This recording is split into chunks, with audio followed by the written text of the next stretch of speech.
सरलता से कह दिया जाता है कि हिंदुत्व का मतलब है आरएसएस या संघ परिवार, और इसका हिंदू धर्म से तो कोई लेना देना ही नहीं है। चलिए, ये तो फिर भी राजनीति की बात हुई। सबसे खतरनाक बात यह है कि अब तो हिंदू के नाम पर भी कोई भी कुछ भी कहकर बड़ी आसानी से बचकर निकल जा रहा है। गणेश जी का सर हाथी का क्यों है? कोई कह देता है भगवान विष्णु का एक अवतार आधा इंसान आधा जानवर क्यों है? हिंदुओं के कितने ही देवी देवता लोगों के लिए उपहास का मुद्दा बन गए हैं। और अजीब बात यह है कि इन्हें जवाब तो कोई नहीं देता, लेकिन इनके बचाव में लोग जरूर खड़े हो जाते हैं कि इन्हें बोलने की आजादी है। हालांकि यह आजादी दोनों तरफ लागू नहीं होती और अब इसका कोई प्रमाण देने की भी आवश्यकता नहीं रही। काशी के ज्ञानवापी का अदालती मामला हो तो घेरे में कौन? शिव जी। फिल्म का पोस्टर हो तो सवाल किस पे? मां काली पर। किसी ने तो कह दिया कि हिंदुओं में देवी देवताओं की होलसेल लगी हुई है, 33 करोड़ है, कितनों को मनाओगे? इस सब के बीच एक बात सच है कि जो भी शख्स हिंदुओं की धार्मिक मान्यताओं पर सवाल उठाते हैं या उपहास करते हैं, उन पर लोगों को गुस्सा तो आता है, लेकिन उनकी बहुत सारी बातों के जवाब खुद उनके पास भी नहीं होते। और आज यही जवाब हमें जानने हैं। आप में से जो नहीं जानते वो भी सुने, और जिनको शौक है हिंदुओं की मान्यताओं पर सवाल उठाने का वो भी सुन लें। मैं स्वागत करने जा रहा हूं हमारे आज के बेहद खास मेहमान, बीजेपी के राज्यसभा सांसद सुधांशु त्रिवेदी जी का। जोरदार तालियों के साथ उनका स्वागत करें। हालांकि मैं ये जरूर कहना चाहता हूं कि सुधांशु जी के लिए केवल ये कहना कि सांसद हैं उनके परिचय के साथ जो है बड़ा अन्याय है, क्योंकि आप बात राजनीति की कर लें, धर्म की कर लें, फिलॉसफी की कर लें, साइंस की कर लें, मैथ्स की कर लें, किसी भी दुनिया के किसी भी विषय पर आपके पास अकूत ज्ञान मौजूद है। और सबसे अच्छी बात जिसलिए हमने आज उनको आमंत्रित किया कि भारत की संस्कृति और हमारा पुरातन इतिहास, उसके बारे में जो जानकारियां उनके पास हैं और जिस सुगमता और सरलता के साथ वो कम्युनिकेट कर पाते हैं उन बातों को, ऐसा करने वाला इनका कोई सानी आज दिखाई नहीं देता। मैं सुधांशु जी, आपका हमने एक भाषण सुना भी कुछ दिनों पहले, उसमें आपने बहुत सारी चीज़ों को बड़े अच्छे तरीके से एक्सप्लेन किया, तो मैं आज के परिप्रेक्ष्य में रखना चाहता हूँ। अभी कुछ दिनों पहले जो है एक सज्जन ने पूछ लिया कि भाई आपके यहाँ तो 333 करोड़ देवी देवता हैं, 333 करोड़ भगवान हैं, तो आप कैसे बना सकते हैं? अगर किसी को 1000 साल की जिंदगी भी मिल जाए तो भी वो इतने करोड़ों भगवानों को कैसे राजी कर सकता है?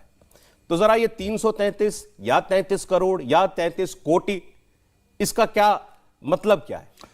ऐसे आप समझिए, जब आप नर्सरी केजी में पढ़ते हैं तो एक ही टीचर आपको सारे सब्जेक्ट पढ़ा सकता है। जब आप तीसरी चौथी में आते हैं तो 2-3 टीचर चाहिए। 5वीं छठी में 8-10 टीचर चाहिए। 10वीं 12वीं में आप आते हैं तो सब्जेक्ट अलग अलग हो जाता है। साइंस में जो फिजिक्स पढ़ाएगा वो केमिस्ट्री नहीं पढ़ाएगा, जो जूलॉजी बनाएगा वो नहीं पढ़ाएगा।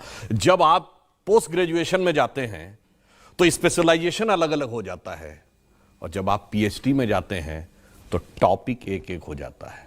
यानी वो एक सब्जेक्ट जिसको आप केजी में कहते थे सबे मिला के एक हैं, वो पीएचडी तक आते आते सैकड़ों हो जाते हैं। तो बस इतना समझ लीजिए, जो ज्ञान और चेतना के जिस स्तर पर होता है उसको उतना ही स्तर समझ में आता है।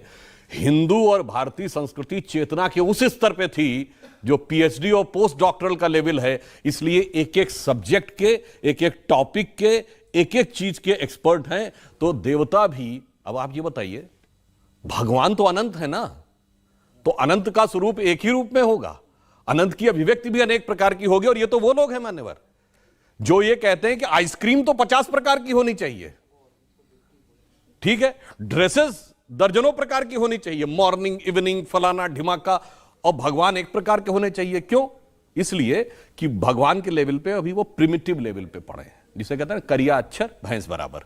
तो इस कारण से उनको लगता है, ये उसमें मैं उनको दोष नहीं देना चाहता, जिसका जितना स्तर है, जैसे हमारे यहां कहते हैं ना, आकाश से पानी समान रूप से बरसता है। बरसात का सीजन चल रहा है ना, एक गिलास रख दीजिए तो गिलास भर पानी आएगा, जग रख दीजिए जग भर पानी आएगा, बाल्टी रख दीजिए बाल्टी भर पानी आएगा, ड्रम रख दीजिए ड्रम भर पानी आएगा, सरोवर में सरोवर भर के आएगा, नदी में नदी भर के आएगा।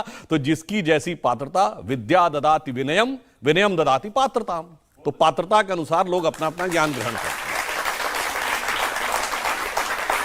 अब जैसे एक सवाल किसी ने उठा दिया, नाम लेने की जरूरत नहीं है, उन तक अपने आप पहुंच जाएगा जवाब, अगर अब तक नहीं मिला होगा तो।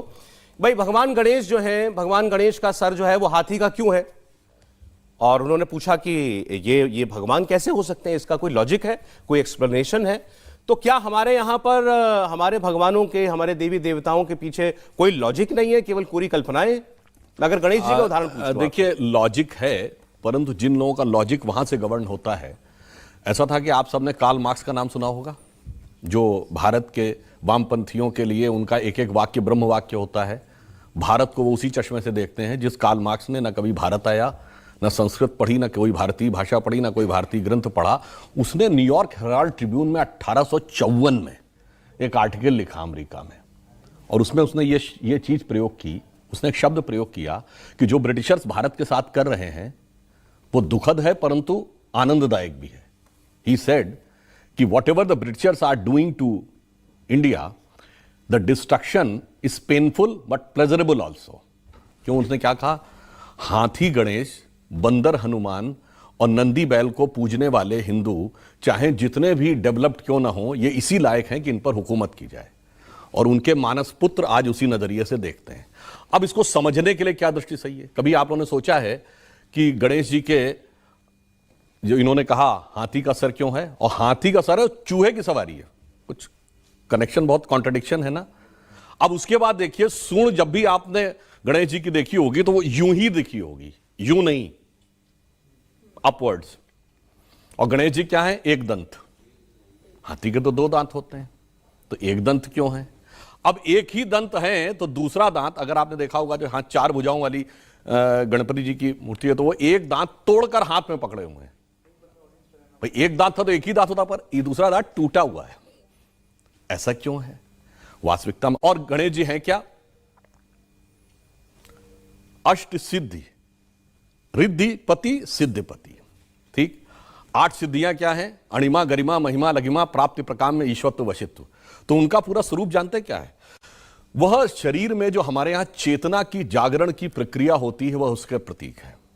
हाथी का सर इसलिए कि हाथी के सर पे गजमुक्ता होती है और सूंड कुंडलनी की शक्ति का प्रतीक है। चूहे की सवारी इसलिए है कि चूहा सदैव जमीन के अंदर जाता, जब आप अंदर बैठ के ध्यान लगाएंगे तो आप अंदर की तरफ जाएंगे। सूंड सदैव ऊपर की तरफ इसलिए है कि वो कुंडलनी की ऊर्ध्वगामी प्रवृत्ति, यानी अगर आप नॉर्मल किसी व्यक्ति को ध्यान लगाए तो उसका हमेशा टेंडेंसी डाउनवर्ड्स जाती है। यानी अगर आपके ऊपर नियम कानून का रोक ना हो, तो जैसे पशु की प्रवृत्ति होती है ना कि जबरदस्ती जो चीज चाहूं कब्जा कर लूं, ये होती डाउनवर्ड टेंडेंसी। जब वो अपवर्ड होती है, और उसके बाद क्या है? मूलाधार, स्वादिष्ठान, अनाहत और आज्ञा चक्र के बाद, अब एक स्टेज के बाद की यात्रा अब द्वैत से नहीं चल सकती। यानी अब आपको ब्रह्म और संसार में से एक के साथ संबंध विच्छेद करना पड़ता है, तो संसार से संबंध तोड़ना पड़ता है। इसलिए एक दांत है और दूसरा दांत तोड़ा हुआ है, फिर आगे की यात्रा ब्रह्मरंध तक जाती है। तो आप ये समझिए, अब जिसको इसके फंडामेंटल्स ही ना पता हो, उसकी हम गलती थोड़ी करते हैं। जैसे आप नमक खाते हैं, नमक का केमिकल फार्मूला क्या है? NaCl। NaCl में Na का मतलब है सोडियम और Cl का मतलब है क्लोराइड। ये आप तब समझ पाएंगे यदि आपने पीरियोडिक टेबल पढ़ी हो और केमिस्ट्री के बेसिक एलिमेंट्स पढ़े हो। अगर आपने नहीं पढ़े तो आप NaCl को पढ़ेंगे नेकिल, फिर ऑक्सफोर्ड डिक्शनरी में उसका अर्थ ढूंढने का प्रयास करेंगे। आप कहेंगे नेकिल तो कोई शब्द नहीं होता, इसका मतलब या तो ये नेकलेस है या ये निकिल है। और ये पढ़ के आप जितना बड़ा अर्थ का अनर्थ करेंगे, उतना ही बेसिक ज्ञान के अभाव में हिंदू धर्म के देवी देवताओं के इस विराट चेतना के स्वरूप को समझने में वैसी गलती हमारे जो बौद्धिक प्रतिद्वंदी या मार्क्स के मानसपुत्र, मैकाले के मानसपुत्र कर जाते हैं। अच्छा, ये परिभाषा आपको या ये जो थियरी है भगवान गणेश के पीछे, ये कितने लोगों को आप में से मालूम थी? अगर नहीं मालूम थी फिर बजाई ताली। अच्छा, एक और बात भी कह दूं, गणेश जी शंकर जी के पुत्र हैं। क्यों? शंकर जी जो हैं वही सारा तंत्र का मतलब आगम तंत्र, जो चेतना के उन्नयन की बात है, वो सारा का सारा तंत्र सूत्र शंकर पार्वती को बताते हैं। इसीलिए शंकर पार्वती के पुत्र गणेश हैं। और एक और बात आपको बता दूं, उनका प्रभाव जानते हैं कहां तक है? जापान में एक देवता है डाइक्यूटुन, वो भैरव जी के प्रतीक माने जाते हैं। और आप मंगोलिया में जाइएगा, नेट पे सर्च कर लीजिएगा, जितनी बड़ी बड़ी कब्रें हैं, मकबरे, इंक्लूडिंग चंगेज खां का मकबरा, उसके बाहर त्रिशूल और शंगी दोनों लगा है। क्यों? उनसे पूछो कि मंगोलों का धर्म क्या होता था, तो जो हिस्ट्री जिन्होंने पढ़ा कहे तेंद्रिन होता था। तेंद्रिन कुछ नहीं भाई, तंत्र का अपभ्रंश तेंद्रिन है, और उसके देवता भगवान शंकर होते थे, इसीलिए त्रिशूल वहां लगा हुआ है, इसीलिए शंकर जी के प्रति पुत्र गणपति है। ये सारी बातें ऐसे हैं जैसे कि जब तक पढ़ेंगे नहीं, डिटेल में नहीं जाएंगे, तब तक आपको समझ में नहीं आएगा। दुर्भाग्य यह है कि हम लोगों को उससे डिटैच ही नहीं किया गया है। उसके प्रति एक अनास्था, उसके प्रति तिरस्कार, उसके प्रति अपमान, ये कुछ कुछ जानते कैसी बात है। जैसे जब आपने क्लास 3 क्लास 4 में पढ़ना शुरू किया होगा, तो आपसे टीचर कहती होगी 4 - 3 = 1। आप 3 - 4 लिख दें तो डांट पड़ती थी कि 3 में से 4 नहीं घटाया जा सकता। तुम्हें नहीं पता है क्या? मगर 3 - 4 जो -1 होता है, -1 का स्क्वायर रूट i होता है, वो सारी बैलिस्टिक इक्वेशंस का बेस है। जितने बैलिस्टिक मिसाइल्स बनते हैं, इनकी जो इक्वेशंस होती है वो उस -1 से चलती है। तो जिसकी बुद्धि तीसरे चौथे लेवल पे है, उसको लगेगा ये बकवास है, -1 से क्या हो सकता है, -1 से कितना आगे जाता है। ये बात उससे पूछिए जिसने MSc या एरोनॉटिकल इंजीनियरिंग में डिग्री ले ली हो, उससे पूछिए तो बेहतर समझ में आएगा। देखिए, जैसे आपने भी भगवान शंकर का जिक्र किया, तो भगवान शंकर के बारे में मैं साफ कहूं तो वैसे तो कई लोग कहते हैं घर में शिवलिंग नहीं रखना चाहिए, लेकिन जो लोग रखते हैं या जो मंदिरों में जाते हैं, बच्चों को ले जाते हैं, तो वो समझा नहीं पाते कि हम किन की पूजा करने के लिए आए। और इसका उपहास मैंने टीवी पर देखा, एक व्यक्ति बैठ करके बड़ी अभद्र भाषा में बात कह रहे थे। उन्होंने कहा, आप हंसते हंसते उपहास उड़ाते उड़ाते कि अरे भाई, आप लोग लिंग और योनि की पूजा करते क्यों हैं? आप क्या समझ है आप लोगों की?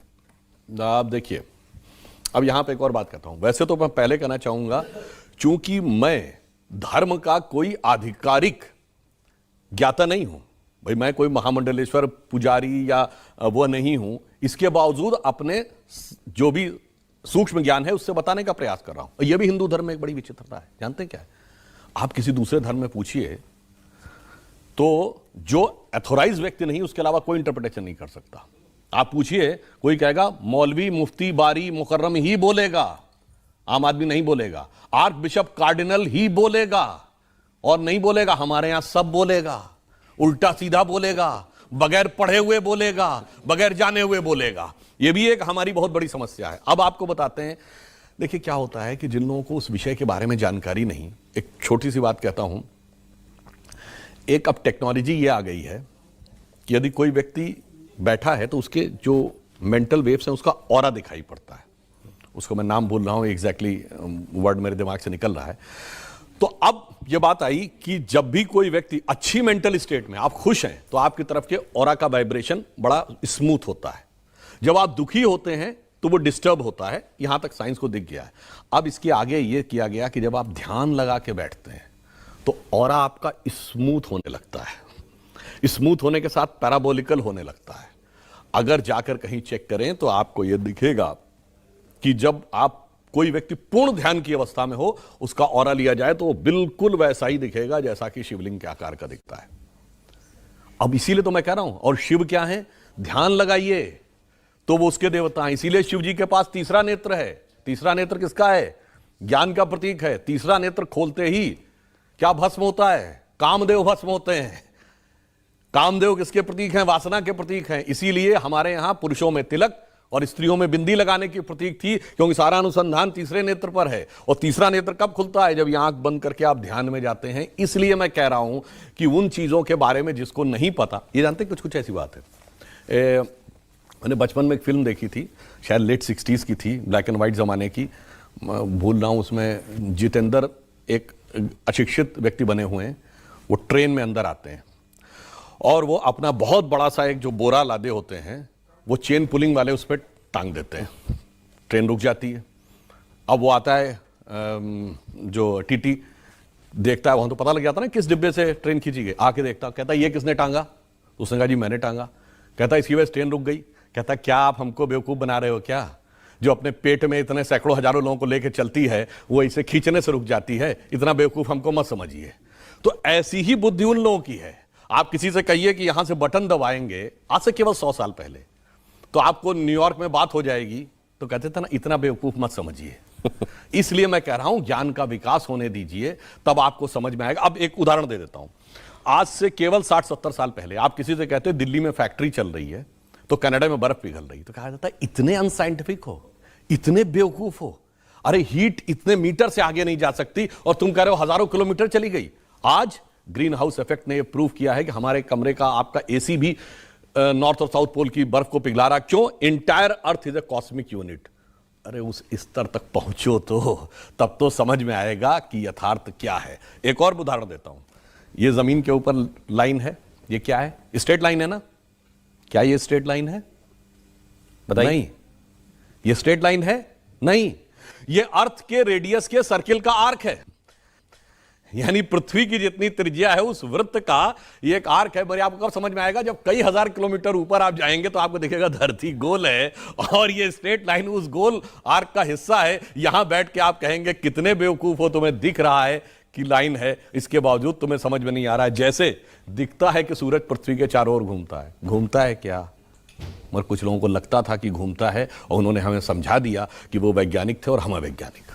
अच्छा ये बताइए, ये सारी बातें जो इसका मतलब है हमारे देवी देवताओं में या भगवानों में ये प्रतीकों के तौर पर दी गई हैं हमें समझाने के लिए। अब भगवान शिव की आपने बात बताई, आपने बिंदी तिलक का उपयोग बताया कि ये हमारे थर्ड आई की तक चेतना को लाने के लिए है। तो बाकी जो हमें उसमें प्रतीक दिखाई देते हैं, जटाएं हैं, एक चंद्रमा है, गंगा जी बह रही हैं, एक सांप है गर्दन गले में। बिल्कुल सही बात है, वो सांप भी है, वो काल भी है, वो गले में भी। वो क्या होगा कि अगर हम इस ढंग से जाएंगे तो एक एक चीज के ऊपर इतनी लंबी व्याख्या हो जाएगी कि आपका पूरा प्रोग्राम जो है एक ही बिंदु के ऊपर समाप्त हो जाएगा। मगर मैं एक और कहना चाहता हूं, ऐसा नहीं ये प्रतीक है, ये वास्तविकता में चेतना में घटित होता है। ये भगवान वास्तविकता में हुए और उन्होंने घटित किया। जैसे आप अभी टेस्ट कराते थे कोरोना के समय, ब्लड टेस्ट, तो रिपोर्ट जाके देखते थे तो उस पर कुछ बना होता था ना, सिंबल, नंबर लिखा होता था। तो कोई कहेगा नंबर तो प्रतीक है जो बता रहा है कि आपके शरीर में क्या। नहीं, प्रतीक नहीं है, आपके शरीर में वास्तविकता में क्या घटित हो रहा है ये नंबर उसको रिप्रेजेंट कर रहा है। तो इसका अर्थ ये नहीं कि नंबर सिर्फ एक नंबर है, ये वास्तविकता में आपके अंदर जो कुछ घटित हुआ है उसका रिप्रेजेंटेशन है। तो इसलिए हमारे सभी जो देवी देवता हैं वो वास्तविक थे और वास्तविकता में कैसे घटित होता है ये उनके स्वरूप में दिखता है। अच्छा, लेकिन फिर बहुत सारी चीजें ऐसी भी हैं जो हमें दिखाई देती हैं, लेकिन फिर हम उस जब कोई कहता है तो हम उस पर ऑब्जेक्ट भी करते हैं। मैं जैसे महुआ मित्रा की मोइत्रा वाली जो कंट्रोवर्सी हुई, उन्होंने मां काली के बारे में जो बोला वो लाना चाहता हूं, किसी पॉलिटिकल एंगल से नहीं, लेकिन जो चर्चा हम आज कर रहे हैं उसमें ये शामिल होती है। इसीलिए उन्होंने कहा कि मेरे लिए मां काली जो है वो एक मीट ईटिंग और अल्कोहल एक्सेप्टिंग देवी हैं और मैं उनको इस रूप में मानती हूं। लोगों ने भी देखा है कि हाँ, जो उनकी मां काली का जो प्रतीक है उसमें खप्पर भी है, नीचे दैत्य भी पड़ा हुआ है, हाथ में जो है त्रिशूल भी है, सब कुछ है। तो फिर हम इस पर एजिटेट भी हो जाते हैं। तो ये क्या हम अलग अलग तरीकों से इंटरप्रेट करते हैं? देखिए, मैं भी इसमें पॉलिटिकल पॉइंट पे नहीं जाना चाहूंगा।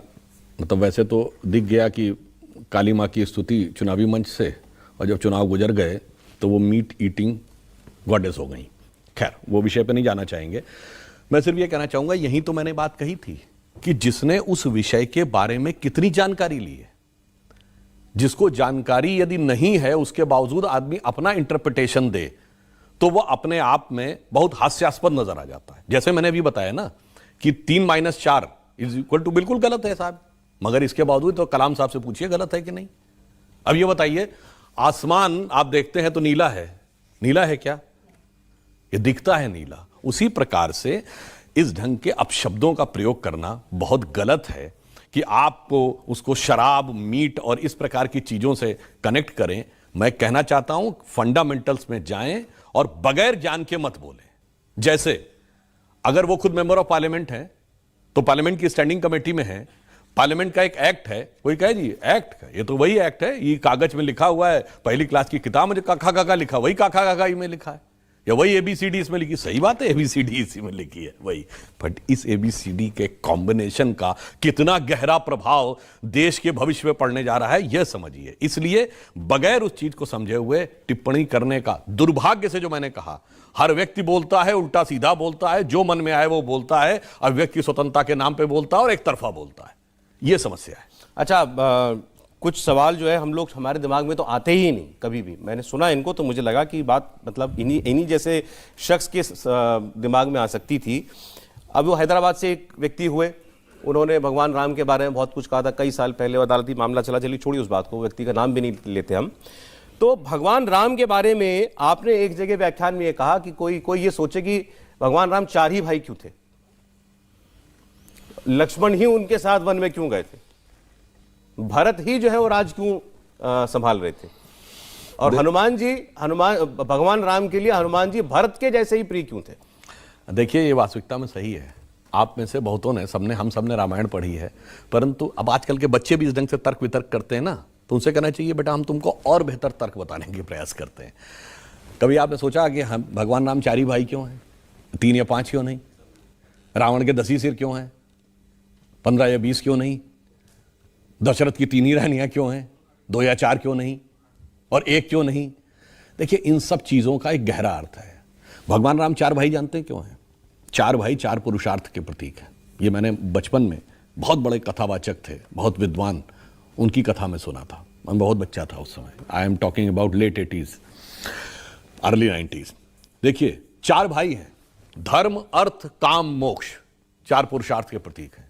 भगवान राम धर्म है, शत्रुघ्न अर्थ हैं, लक्ष्मण काम के प्रतीक हैं, और भरत जो हैं मोक्ष के प्रतीक हैं। अब आप देखिए, वन में राम के साथ लक्ष्मण ही क्यों जाएंगे? क्योंकि लक्ष्मण काम के यानी कामना के प्रतीक हैं। कामना सदैव धर्म के साथ संयुक्त रहनी चाहिए, तभी वो धर्म के पथ पर रहेगी, इसलिए वो एक क्षण के लिए भी उससे अलग नहीं हो सकती। शत्रुघ्न अयोध्या में ही क्यों रहेंगे? अर्थ तो कभी नगर छोड़ के जा ही नहीं सकता, अर्थ तो राजधानी छोड़ के नहीं जा सकता, इसलिए वो राजधानी में रहेंगे। भरत क्या है? मोक्ष के प्रतीक है, तो वो खड़ाऊ रख के तपस्या करेंगे। इसका अर्थ क्या हुआ? आप धर्म के किसी भी एक प्रतीक को लेकर साधना करेंगे तो मोक्ष प्राप्त हो जाएगा। इसीलिए आप देखिए कि जब हनुमान चालीसा में यह लिखा गया कि हनुमान जी की जब नजदीकी की तुलना की गई भगवान राम से, तो क्या लिखा है? रघुपति कीनी बहुत बड़ाई, तुम मम प्रिय भरत ही सम भाई। अरे भाई, नजदीक तो सबसे ज्यादा लक्ष्मण रहे और 14 साल रहे, फिर भरत ही सम भाई क्यों? धर्म को सबसे प्रिय क्या है? मोक्ष, इसलिए वो भरत ही सम भाई है। और क्यों वो है? क्यों उनको मोक्ष की इच्छा है? क्यों? सब पर राम तपस्वी राजा है, जिनके काज सकल। राजा वो बड़ा नहीं जिसने बड़ा बड़ा इलाका जीत लिया है, Alexander the Great, Genghis Khan ने हजारों को मरवा दिया, ये करवा दिया। जो तपस्वी राजा है, जो राजा राम से वनवासी राम बनेगा, वह महान होता है। इसलिए हमारे यहां ये एक एक शब्द जो है, चाहे भरत ही सम भाई है, चाहे तपस्वी राजा है, एक एक वर्ड का अर्थ है। मगर अर्थ समझे बगैर जब हम कई बार चीजों का इंटरप्रिटेशन करते हैं तो ये समस्या आ जाती है। लेकिन ये बताइए कि ये कोई दूसरे धर्म का व्यक्ति है, वो ये बात ना समझे, ना जानता हो, तो ये तो मानी जा सकती है बात। लेकिन क्या आप मानते हैं कि आज हम हिंदुओं के अंदर भी इस किस्म की चेतना है अपने धर्म को लेकर के, ग्रंथों को लेकर के, अध्यात्म को लेकर के? देखिए, सबसे बड़ी समस्या हिंदुओं में जानते क्या है? विनम्रता से कहना चाहता हूं, कोई भी हिंदू अपने धर्म ग्रंथ को नहीं पढ़ता है, नजर भी डालने की कोशिश नहीं करता है, और अगर वो पढ़ने लगे तो सेक्युलरिज्म के नाम पे कह दिया जाता है कि ये सब पढ़ना जो है वो ठीक नहीं है। और महत्वपूर्ण बात क्या है? गैर हिंदू सबसे ज्यादा अगर किसी के भी धर्म ग्रंथ को पढ़ते हैं, किसी दूसरे धर्म के लोग, तो सिर्फ हिंदू धर्म को पढ़ते हैं। वेदों को अगर सबसे ज्यादा विदेशियों ने पढ़ा है, विनम्रता से कहता हूं, कोई दूसरा ऐसा धर्म ग्रंथ नहीं जिसको उस धर्म को न मानने वालों ने पढ़ा हो, और पढ़ाई नहीं हो, प्रेरणा का स्रोत माना हो, और उसमें ढेर सारे वैज्ञानिक हों। अब आप यह समझिए कि आप सब लोगों ने सुना होगा, विज्ञान में सबसे कठिन चीज क्या मानी जाती है? कहते हैं रॉकेट साइंस। एक कहावत है ना, अरे कोई रॉकेट साइंस है क्या, जिसको समझने में। अब आपको पता है कि रॉकेट साइंस का पिता किसको माना जाता है? Who is father of the rocket science? वो है वर्नर वॉन ब्रॉन, जिसने सबसे पहले रॉकेट बनाया, इंजन, रॉकेट इंजन। ठीक, जर्मन साइंटिस्ट, 1930s। इसीलिए मैं कह रहा हूं, रॉकेट तो उस जमाने में बन गया था ना। तो Wernher von Braun is considered the father of the rocket science. अब वो अपना गुरु किसको मानता था? वो था एक जर्मन साइंटिस्ट जिसका नाम था हर्मन ओबर्ट। अब हर्मन ओबर्ट अपने ज्ञान के लिए वेदों को पढ़ता था। ये किसने लिखा है? ये लिखा है, उनका नाम मैं भूल रहा हूं, उनका नाम है इरिक वॉन डाइकन, जिन्होंने अपनी किताब लिखी है चैरियट्स ऑफ द गॉड। उसमें उन्होंने रेफरेंस दिया है, यानी इन सब में तीनों विदेशी हैं, कोई भारतीय नहीं है, और संघी भाजपाई तो कोई नहीं है। तो आप ये समझिए कहीं और ऐसा होता हो बताइए। Werner Heisenberg, Albert Einstein, atom bomb बनाने वाले रॉबर्ट ओपेनहाइमर ने गीता को कोट किया, वर्नर हाइजेनबर्ग ने उपनिषदों को कोट किया। बताइए बाहर के लोग पढ़ पढ़ कर इतना ज्यादा उससे ज्ञान प्राप्त करके उसकी प्रशंसा करते हैं, और हमें आप में से अगर यह पूछा जाए किसी से कि 6 वेदांग कौन हैं, 6 दर्शन क्या हैं, तो हम में 10 में से 9 लोगों को नहीं पता होता है। समस्या यह है कि हमारी जानते क्या स्थिति है। एक हम लोगों ने बचपन में कहानी सुनी थी कि रात के अंधेरे में एक व्यक्ति बड़ा दुखी था, सोच रहा था मैं इतना गरीब हूं, इतना जिंदगी में अब क्या करूं, लगता आत्महत्या कर लूं। नदी के किनारे टहलता हुआ जाता है, उसका पैर टकराता है तो देखता है कि वहां पे एक बोरा पड़ा है और उसे लगता है कि इसमें सब में पत्थर भरे हुए हैं। वो अपने विचारों में खोया हुआ बैठ जाता है और एक एक करके पत्थर को नदी में फेंकता चला जाता है। जब आखिरी पत्थर बचता है तब तक सवेरा हो गया होता है, वो देखता है वो पत्थर नहीं, वो तो हीरा था। तो हमारी आपकी स्थिति उसी व्यक्ति की तरह है जिसके पास पत्थरों से भरा हुआ थैला पड़ा है, सॉरी हीरो से भरा हुआ थैला पड़ा है, और आप उसे पत्थर समझकर वेस्ट करते चले जा रहे हैं। यदि एक बार नजर डाल के देख तो लीजिए अंदर क्या है, तो सारा हीरा दिखाई पड़ जाएगा। तो यहाँ बहुत सारे युवा बैठे हैं, बहुत सारे यंगस्टर्स बैठे हैं, इनको क्या सुझाव क्या है आपका इनको? देखिए मेरा सुझाव सिर्फ यह है कि आप, पहली बात, हिंदू धर्म की सबसे बड़ी खासियत जानते हैं क्या है? एकमात्र धर्म, वैसे धर्म तो वो एक ही है क्योंकि बाकी सब तो मत संप्रदाय होते हैं। क्योंकि आपको यही बता दें, धर्म शब्द जानते हैं किससे बना है? धर्म के जो 10 लक्षण कहे गए हैं, धृति, क्षमा, दमोश, तेयम, शौच, इंद्रिय निग्रह, धी, विद्या, सत्यम, क्रोधो, दशकम, धर्म लक्षण। धर्म मतलब धारण करना, उसी से धरती बनी है। धर्म का अर्थ होता है दैट बिहोल्ड्स, उसी से धैर्य बना है, उसी से धारण शब्द बना है। यानी जब आप उस चीज को, एलिमेंट को धारण करने की क्षमता, इसे धरती है, धरती की कोई पहचान नहीं है, उस पे बने रास्तों की पहचान है। इसीलिए हमारे क्या कर गया, पंथ। पंथ रास्ते का भी पर्यायवाची है। तो बाकी मत संप्रदाय, उनका अपना एक पहचान है, अपना एक डेस्टिनेशन है, और धर्म की पूरी, वो धर्म सभी को धारण करता है, उसके लिए सारे पंथ बराबर है। इसलिए मैं कहना चाहता हूं, उसमें सबसे बड़ी खासियत जानते हैं क्या है? कि that is the only, if anybody consider religion which allows discussion on the religious text. वेदों में शास्त्रार्थ की व्यवस्था है, बाकी जगह कहा जाता डिस्कशन नहीं, जो कह दिया गया मान लो, और नहीं मानोगे तो नरक में जाओगे, और दूसरी जगह कहा जाता नहीं मानोगे तो सर काट दिया जाएगा। तो कहते हैं कि ईमानदारी से डिस्कशन करिए, डिस्कशन के बाद जो आपका थॉट आए उसको एनालाइज करिए और उसके बाद फाइनल कंक्लूड करिए। मगर बेसिक एलिमेंट पढ़ने के बाद डिस्कशन करिए, जैसे फिजिक्स, केमिस्ट्री, मैथ पढ़ने के बाद ही इंजीनियरिंग पर डिस्कशन करिए, जूलॉजी, बॉटनी, केमिस्ट्री पढ़ने के बाद ही मेडिकल पर डिस्कशन करिए, फंडामेंटल अंग्रेजी समझने के बाद ही शेक्सपियर के लिटरेचर पर टिप्पणी करिए, मूलभूत संस्कृत पढ़ने के बाद ही कालिदास की मीमांसा करिए। तो समस्या यह है कि आप, मैं ये कहना चाहूंगा कि सब लोग पढ़िए, गौर से पढ़िए, जितने प्रश्न हो सबको मन से विचार करिए। और मैं ये भी कहना चाहूंगा, भाई आपको यहां की बात वो लगती है, मैं एक उदाहरण देना चाहता हूं। आपको पता है कि सबसे बड़ा मैन मेड ऑब्जेक्ट कौन है पहला, जो सोलर सिस्टम के बियॉन्ड गया है? वो क्या है? वॉयेजर, एक सैटेलाइट है जो 1978 में छोड़ा गया था, वो सौरमंडल के पार जा चुका है। उस पर एक संदेश अंकित है जो परग्रही सभ्यताओं के लिए है। उस संदेश को जिसने डिजाइन किया, उस साइंटिस्ट या कॉस्मोलॉजिस्ट का नाम है कार्ल सैगन। जाइएगा नेट पे, सर्च करिएगा कार्ल सैगन ने क्या बोला है हम लोग, हमारे आपके बारे में, भारत के बारे में, हिंदू धर्म के बारे में। उसने यह लिखा है कि अब साइंस जिस कंक्लूजन में पहुंची है, the परपीचुअल creation and destruction of universe and the infinite rebirth of the universe, यानी ब्रह्मांड का निरंतर सृजन और विध्वंस और उसके अनंत जन्मों की अवधारणा, जो आज विज्ञान जहां पहुंचा है, यह हिंदू धर्म के सिद्धांत में दिखाई पड़ती है। और उसने कहा कि जो एक घटी से लेके ब्रह्मा के दिन तक जाते हैं, जो 3.64 बिलियन ईयर्स तक ब्रह्मा की आयु है और 1.97 बिलियन ईयर्स हम धरती की आयु मानते हैं, उसने कहा only the modern cosmological calculation matches with the ancient Hindus. बाकी सब तो 1000 पे अटक गए, कोई लाख तक नहीं पहुंचा, हम अरब तक पहुंचे। तो इसलिए मैं कह रहा हूं, उसको देखिए, आर्थर शोपेनहावर को पढ़िए, जिसने कहा Upanishadic philosophy the height of human, product of highest human wisdom. अगर थोड़ा सा भी आप अंग्रेजी में पढ़ना चाहते हो तो इनको पढ़ लीजिए, हिंदी में पढ़ना चाहते हो स्वामी विवेकानंद और शंकराचार्य को पढ़ लीजिए, और यदि किसी को सौभाग्य से संस्कृत आती हो अच्छी, फिर तो आप सीधे सीधे ग्रंथ को पढ़ लीजिए, और आप पढ़ेंगे तो आपको जानते क्या समझ में आएगा, जीवन की बहुत बड़ी सार्थकता समझ में आएगी। क्योंकि आपको एक और बात बताऊं, दुनिया में जितने भी देश हैं सब में क्रांतियां हुई हैं, भारत में क्रांति नहीं हुई कभी। आपने बड़े देशों में चीन की क्रांति सुनी है, फ्रांस की क्रांति, ब्रिटेन की क्रांति, अमेरिका की क्रांति, रूस की क्रांति, भारत की क्रांति क्यों नहीं हुई? कारण जानते क्या है? क्रांतियां वहां होती जहां बाहर पाने के लिए संघर्ष ज्यादा होता है। हमारे यहां क्या था कि अंदर की तरफ उतरो। जब अंदर की तरफ आप उतरते हैं, और मैंने क्या बताया था शुरू में, गणेश जी की सूंड ऊपर की तरफ है, तो डाउनवर्ड से अपवर्ड जब होते हैं, तो जब सूर्य डाउनवर्ड से अपवर्ड जाता है तो उसे क्या कहते हैं? मकर संक्रांति। तो उसी प्रकार जब आपकी प्रवृत्तियां डाउनवर्ड से अपवर्ड की तरफ होती हैं तो आपके अंदर संक्रांति घटित होती है। इसलिए इस देश में क्रांति नहीं होती, इस देश में संक्रांति होती है। और इसीलिए if anybody considered it as a religion, ये एकमात्र रिलीजन है, इफ समबडी कंसीडर, जिसमें कोई कन्वर्जन का कॉन्सेप्ट नहीं है, किसी को हिंदू नहीं बनाना है।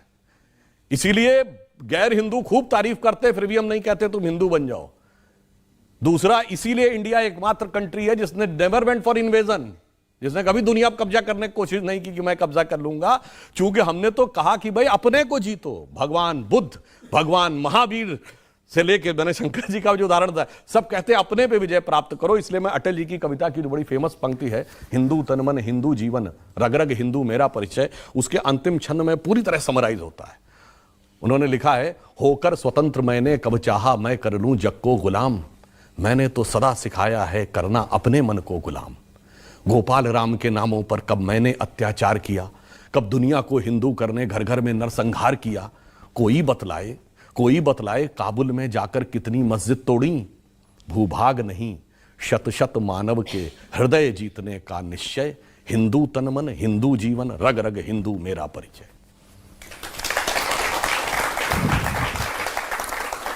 मैं एक शब्द कह सकता हूं सर? बोलिए। भारत माता की, ऐसे वीर महापुरुषों की जो हमारे धर्म के संस्थापक हैं, हमारे धर्म का प्रचार करने वाले हैं, उनकी सदा ही जय हो, सदा ही जय हो।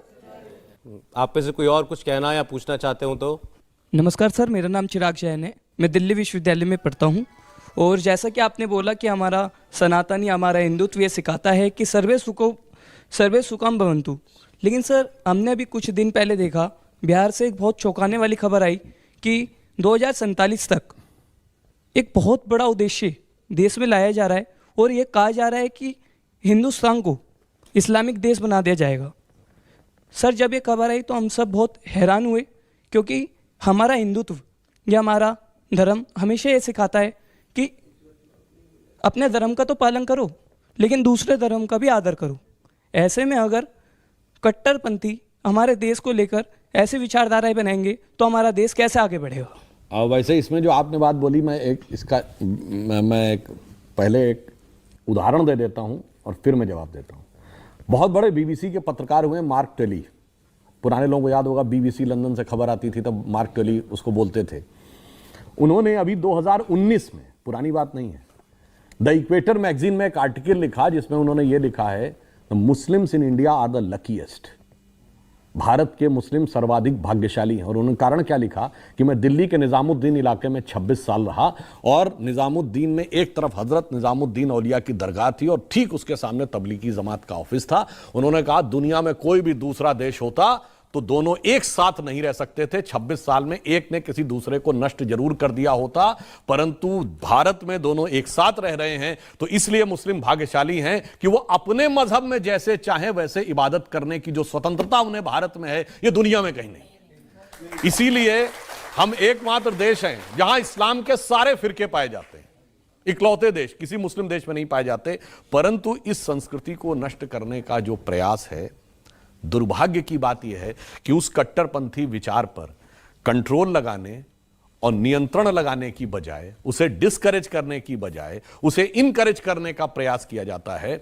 यह अपने आप में बहुत दुर्भाग्यपूर्ण। पर यह भी ध्यान रखिए, और हमारे आपके लिए बहुत जरूरी, जो कहते हैं ना कि सब मिलके रहो, सारे साथ में रहो, बिल्कुल, मगर यह भी ध्यान रखना है कि जिसको आप साथ में ले रहे हैं उसमें कोई आपको नुकसान देने वाली चीज तो नहीं है। जैसे कोरोना में आप तब बचे रहे जब मुंह पे मास्क था, कि वायरस को अंदर नहीं आने देना है।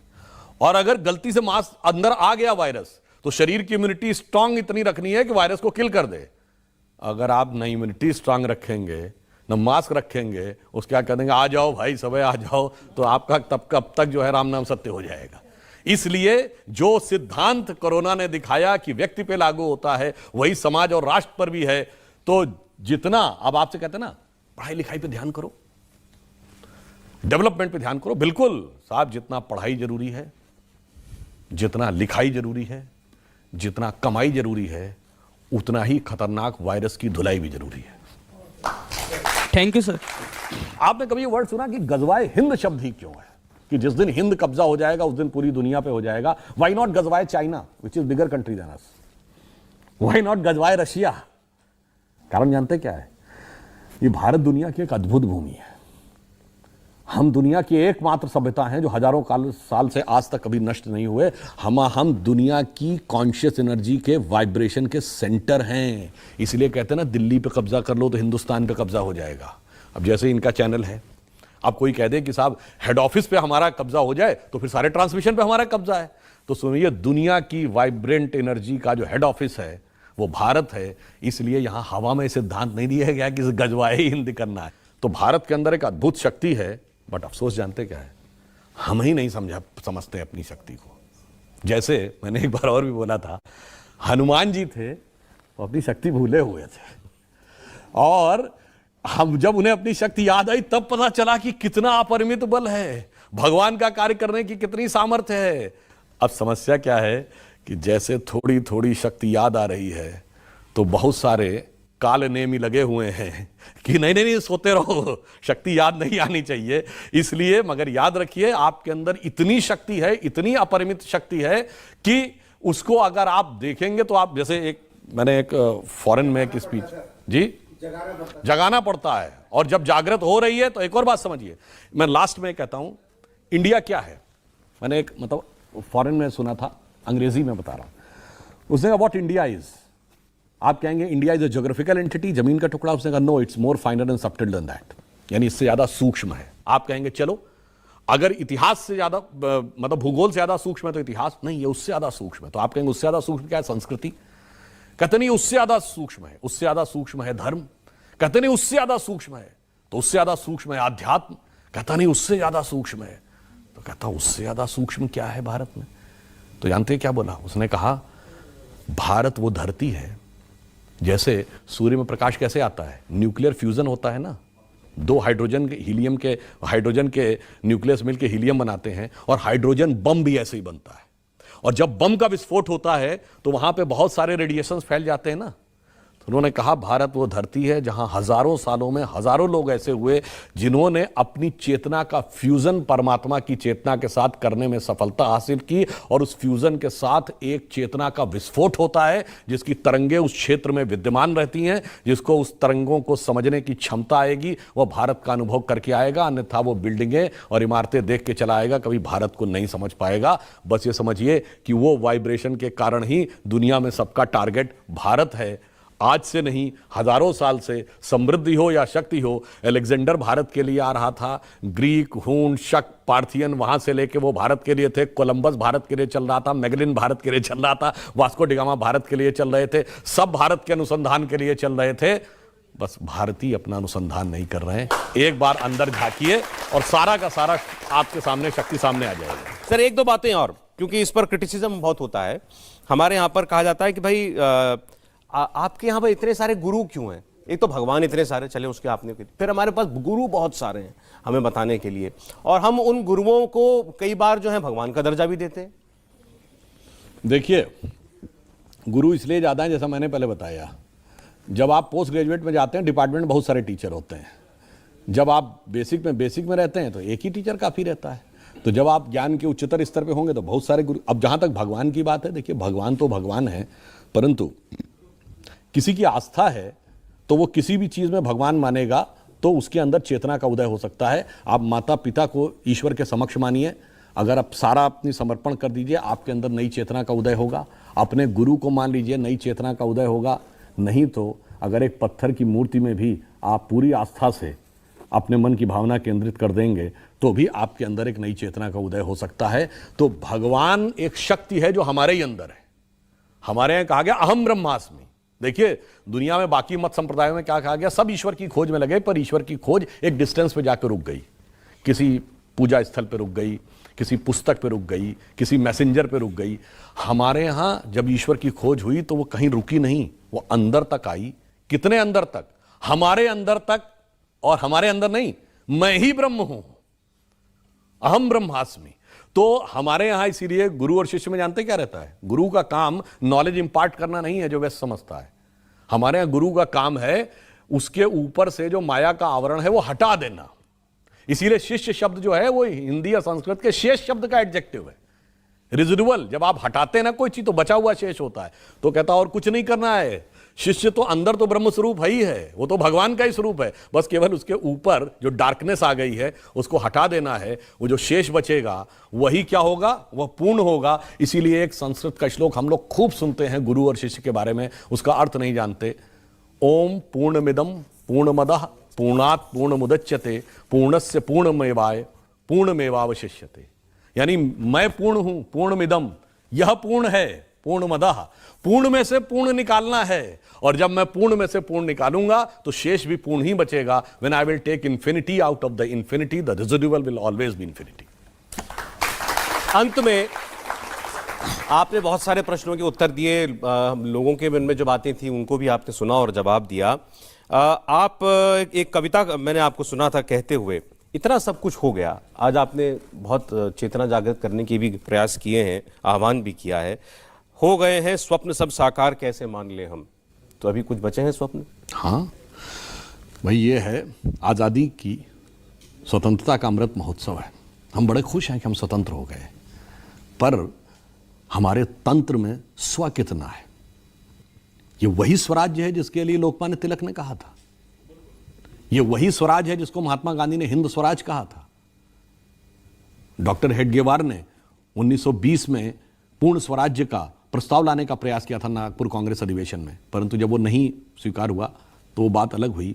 तो ये स्व का तत्व है, अभी तक इसका संघर्ष जारी है। और यदि प्रधानमंत्री जी ने कहा कि अमृतकाल है, 75वें वर्ष से लेकर जब 100 साल पूरे होंगे 2047 में, तब तक भारत को अपने वास्तविक स्वरूप में आना है, तो वो स्व तत्व दिखना चाहिए। इसीलिए मैंने कहा था कि हो गए हैं स्वप्न सब साकार कैसे मान ले हम, टल गया सर से व्यथा का भार कैसे मान ले हम, वेश वाणी तत्व दर्शन दूसरों का यह सभी ले, विकृति को हम ग्रहण करते निज प्रकृति को आज भूले, इस विदेशी नकल को अब अस्मिता क्या मान ले हम, हो गए हैं स्वप्न सब साकार कैसे मान ले हम। और उसमें चुनौती कौन बता रहा है? राष्ट्र को सब लोग भूले, स्वार्थ है युग मंत्र सारा, वर्ग जाति विभेद की अब बह रही है कलुष धारा, इस अमा के तिमिर को अब अरुणिमा क्या मान ले हम, टल गया सर से व्यथा का भार कैसे मान ले हम, हो गए हैं स्वप्न सब साकार कैसे मान ले हम। इसलिए फिर मैं करना क्या है? स्वतंत्रता को सार्थक करने, ये अटल जी की लाइन थी, स्वतंत्रता को सार्थक करने कमर कसें बलिदान करें, जो पाया उसमें खो न जाएं, जो खोया उसका ध्यान करें। नमस्कार सुधांशु जी, मेरा नाम सौम्या है और मैं ये चाहती हूँ कि हमारी युवा पीढ़ी हमारे ग्रंथों से जुड़े ताकि उसको सही जानकारी मिले। देखिए, मेरा जो आपका कहना है, ये जानते हैं उत्तरदायित्व किस पे है?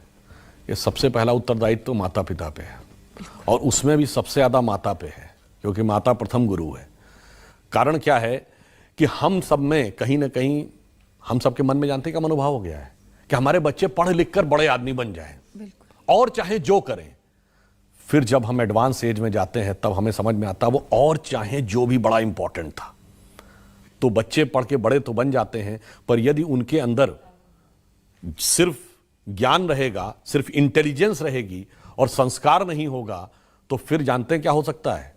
बहुत इंटेलिजेंट आदमी भी गलत दिशा में जा सकता है। डॉक्टर होके अफजल गुरु बन सकता है, चार्टर्ड अकाउंटेंट होके याकूब मेनन बन सकता है, सॉफ्टवेयर का जानकार होके बुरहान वानी बन सकता है, और एरोनॉटिकल इंजीनियरिंग का जानकार होके खालिद शेख और मोहम्मद अट्टा भी बन सकता है, और बहुत अरबपति खरबपति बन के भी ओसामा बिन लादेन बन सकता है।